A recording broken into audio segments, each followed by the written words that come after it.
Hello guys, আসসালামু আলাইকুম। সবাই কেমন আছেন? আমি এখন যে ভিডিওটা নিয়ে আলোচনা করতেছি, এই ভিডিওটা হচ্ছে যে বর্তমানে 10টার বেশি সিম ব্যবহার করতে পারবেন না একটা এনআইডি দিয়ে। এবং আপনার মোবাইলে সিস্টেম এখন বর্তমানে হচ্ছে যে আনঅফিসিয়াল মোবাইল এখন বন্ধ হয়ে যাবে। জানুয়ারি 1 তারিখ থেকে অনেকজনের বন্ধ হয়ে গেছে এবং সিমও অনেকজনের বন্ধ হয়ে গেছে। সেক্ষেত্রে আমরা এখন কি করতে পারি এবং কিভাবে আমি চেক করব আমার এনআইডি নাম্বার দিয়ে কয়টা সিম রেজিস্ট্রেশন করা আছে। বিশেষ করে 10টা সিম রেজিস্ট্রেশন করতে পারবেন, তার চেয়ে বেশি হলে আপনার সিমগুলো অটোমেটিকলি ডিঅ্যাক্টিভ হয়ে যাবে। এবং সেক্ষেত্রে যদি অটোমেটিক ডিঅ্যাক্টিভ হয়ে যায়, সেক্ষেত্রে কি হবে, আপনার হয়তো ইম্পর্টেন্ট সিমগুলো হয়তো ডিঅ্যাক্টিভ হয়ে যেতে পারে। সেক্ষেত্রে আপনি চেক করে দেখেন কিভাবে আপনার নাম্বারগুলো বের করা যায়, অর্থাৎ কয়টা নাম্বার এনআইডি নাম্বার দিয়ে ওকে করা আছে। দেখার পরে আপনি চাইলে কেয়ার অফিসে গিয়ে, মানে যে কোনো সিম অফিসে গিয়ে আপনার সিমগুলো 10টা রেখে, ইম্পর্টেন্ট 10টা রেখে আরগুলো বাদ দিতে পারবেন। ঠিক তেমনি বর্তমানে আনঅফিসিয়াল যে মোবাইলগুলো আছে সেগুলো হয়তো এখন বন্ধ হয়ে যাবে। আপনার হাতের মোবাইলটা কিভাবে যে অফিসিয়াল আছে কিনা না আনঅফিসিয়াল আছে সেটা দেখার জন্য অবশ্যই আমার এই ভিডিও স্ক্রিনটা দেখলে আপনি হয়তো বুঝতে পারবেন। দুইটা পয়েন্ট নিয়ে আমি এখন আলোচনা করব। এই দুইটা পয়েন্ট যদি আপনারা চেক করেন আমার মোবাইল থেকে, তাহলে অবশ্যই আপনারা জানতে পারবেন আপনার সিমটা সম্পর্কে এবং আপনার মোবাইল সম্পর্কে। এই দুইটার ব্যাপারে আমি একটু আলোচনা করতেছি। আপনারা আমার ভিডিও স্ক্রিনগুলো দেখেন। নেটের মধ্যে আমি এখন যেভাবে করবো ওইভাবে চেক করবেন। চেক করে আপনারা হয়তো জানতে পারবেন আপনার সিম সম্পর্কে এবং আপনার মোবাইল সম্পর্কে। হ্যালো বন্ধুরা, এই এখন আমি আমার মোবাইল স্ক্রিনে চলে আসলাম।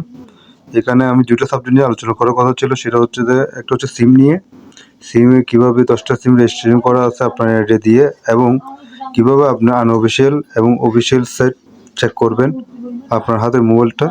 এখন আমরা সিম নিয়ে আলোচনা করতেছি। সিমের মধ্যে এখন আপনাকে ডায়াল করতে হবে *16001#।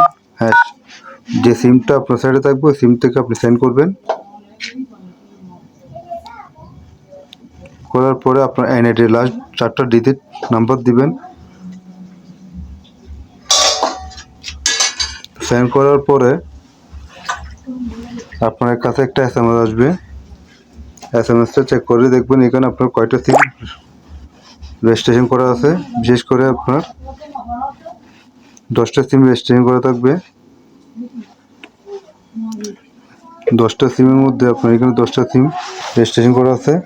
10টা সিম থেকে এবং বর্তমানে 1 তারিখ থেকে 10টা সিম রেজিস্ট্রেশন করার মধ্যে আপনার হয়তো ইম্পর্টেন্ট সিমগুলো তো আপনার চলে যেতে পারে। সেক্ষেত্রে আপনাকে কী করতে হবে, এখান থেকে যেগুলো আনইম্পর্টেন্ট সিম সেগুলো নাম্বারগুলো নিয়ে ওগুলো যে অফিসের, অর্থাৎ রবি বলেন, গ্রামীণ বলেন বা বাংলালিং বলেন, ওখানে গিয়ে আগে এটা আনঅ্যাক্টিভ করতে হবে, অর্থাৎ আনরেজিস্ট্রেশন করতে হবে আপনার এনআইডি থেকে।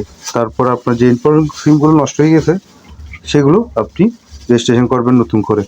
এভাবে আপনাকে আপনার সিমগুলো ওকে রাখতে হবে। 10টা সিমের বেশি এখন বর্তমানে সিম ইউজ করতে পারবেন না। 10টা সিমে আপনার একটা এনআইডি দিয়ে ইউজ করতে হবে। এটা হচ্ছে মোবাইল ক্ষেত্রে। এখন আমরা যাব একটা ব্রাউজারে, যাব যে কোন ব্রাউজারে যাব আমরা, সেটা হচ্ছে যে এখন আমি কোন ব্রাউজার থেকে কিভাবে আপনার সেটটা, হাতের সেটটা অফিসিয়াল বা আনঅফিসিয়াল সেটা চেক করার জন্য। এখানে এখন আমরা টাইপ করব NEIR এটা চার্জ করব।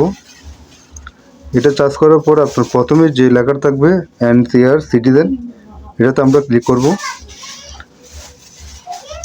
এটা একটু সময় লাগতে পারে। ঠিক এভাবে আমরা প্রথমে ডায়াল প্যাডে গিয়ে আমার IMEI নাম্বারটা, অর্থাৎ এই সাইডের IMEI নাম্বারটা আমরা জানাবো *#06#। এভাবে দিলে আপনার এনআইডি নাম্বারটা, আপনার IMEI নাম্বারগুলো চলে আসবে। IMEI নাম্বারটা কপি করবেন এখানে চিপে ধরে টাচের উপর। তারপর আবার আপনি ক্রোম ব্রাউজারে যাবেন। ক্রোম ব্রাউজারে গিয়ে এটা হয়তো স্লো মারবে, এই চলে আসলো। এখানে এনআইডি নাম্বারটা বসাবেন। এটা IMEI নাম্বার চেক দেওয়ার পর আপনি দেখেন এখানে নিচে লেখা আছে IMEI নম্বরটি এনআইডি সিস্টেমে নিবন্ধন রয়েছে এবং এটা ব্যবহৃত হচ্ছে। এভাবে আপনি আপনার সেটটা নিবন্ধন করা আছে কিনা, অর্থাৎ আনঅফিসিয়াল বা অফিসিয়াল করা আছে কিনা এটা চেক করবেন। যদি করা না থাকে তাহলে অবশ্যই নিকটস্থ কোনো মোবাইল সার্ভিসিং বা মোবাইল সেন্টারে গিয়ে এটা আপনারা অফিসিয়াল করে নেবেন, নাহলে আপনার সেটটাও বন্ধ হয়ে যেতে পারে। ওকে, আসসালামু আলাইকুম। ভিডিওটা ভালো লাগলে অবশ্যই লাইক কমেন্ট শেয়ার করবেন। অবশ্যই সবাইকে দেখার সুযোগ করে দিবেন যাতে এটা তাদের কোনো উপকার আসে। আশা করি আমার এই ভিডিওতে কারো উপকার আসলে অবশ্যই আমি সেটা আমার ভালো লাগবে। ওকে, আসসালামু আলাইকুম।